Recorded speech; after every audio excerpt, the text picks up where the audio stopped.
वाह! बाहर भला की सर्दी, घर में गरम गरम बिस्तर और चाय, और साथ में जी बिल्कुल गरम गरम पकोड़े।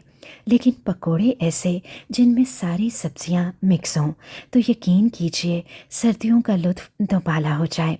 घर में मेहमान आए हों या खुद ही बैठे बैठे पकोड़ों के लिए दिल मचल उठे, झट से आलू, पालक, बैंगन, गोभी के पकोड़े तैयार। तो चलिए, आपकी भरपूर फरमाइश पर आज मैं आपके लिए मिक्स सब्ज़ी वाले पकोड़े बनाने की रेसिपी शेयर कर रही हूँ। उम्मीद है आपको पसंद आएगी। पकोड़े बनाने के लिए आप बाउल में कटी हुई हाफ कप पालक शामिल कर लें, और पालक डालने के बाद अब मैं शामिल कर रही हूँ कटी हुई बंद गोभी, और बंद गोभी डालने के बाद कटी हुई शिमला मिर्च डाल दें। सब्जियां आप अपनी मर्ज़ी से कम या ज़्यादा डाल सकते हैं, और अब कटी हुई गाजर डाल दें। गाजर को आपने इस तरह लंबाई में बारीक बारीक काट लेना है। और अब मैं शामिल कर रही हूँ एक बड़े साइज़ का कटा हुआ प्याज, और प्याज डालने के बाद कटी हुई हरी मिर्चें और हरा धनिया शामिल कर दें। हरी मिर्चें ली हैं मैंने 2 बड़े साइज़ की। और अब मैं शामिल कर रही हूँ 1 टेबलस्पून कसूरी मेथी। कसूरी मेथी डालने के बाद 1 टेबलस्पून कूटी हुई लाल मिर्च और 1 टेबलस्पून ही कूटा हुआ सूखा धनिया शामिल कर दें। आपने साबुत सूखा धनिया को मोटा मोटा कूट लेना है। और अब मैं शामिल कर रही हूँ नमक हस्बे ज़ायका, और 1 टीस्पून लाल मिर्च, और ये एक्स्ट्रा हॉट है यानी थोड़ी स्पाइसी है।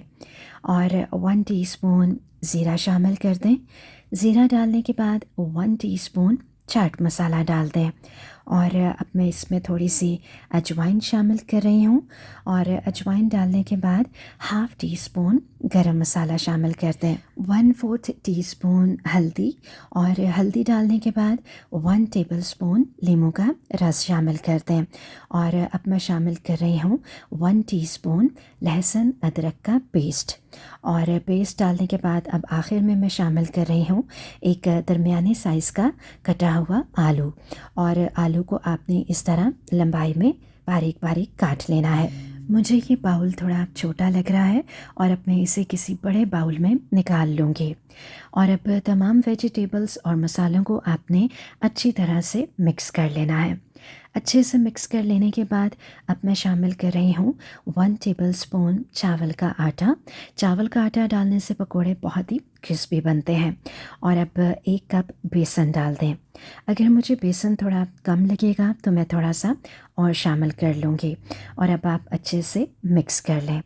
इन पकोड़ों में ज़्यादा बेसन नहीं डलता, बस उतना आपने डालना है जिससे बाइंडिंग अच्छे से हो जाए। और आपने शुरू में ज़्यादा पानी भी नहीं डालना, क्योंकि वेजिटेबल्स में पानी होता है जिसकी वजह से मिक्सचर खुद ही नरम हो जाता है। और अब इसमें हाफ़ कप बेसन मैं और शामिल कर रही हूँ, और बेसन डालने के बाद अब थोड़ा थोड़ा करके पानी शामिल करते जाएं और अच्छे से मिक्स कर लें।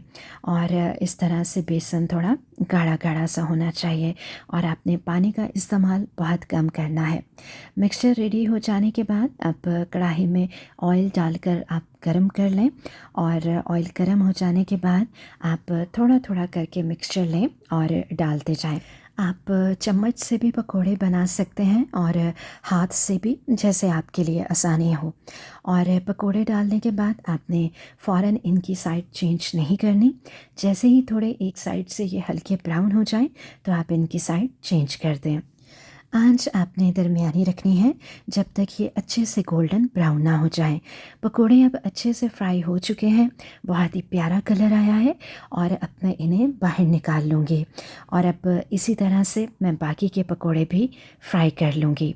देखने में ये जितने क्रिस्पी लगते हैं, जायके में उतने ही मज़ेदार हैं। लीजिए, गरम गरम पकोड़े बनकर तैयार हो चुके हैं। अब ऐसा कीजिए, आप भी ज़रा गरम गरम बिस्तर से उठिए और किचन में जाइए, और ये आसान सी मिक्स सब्ज़ी पकोड़ा रेसिपी ट्राई कीजिए।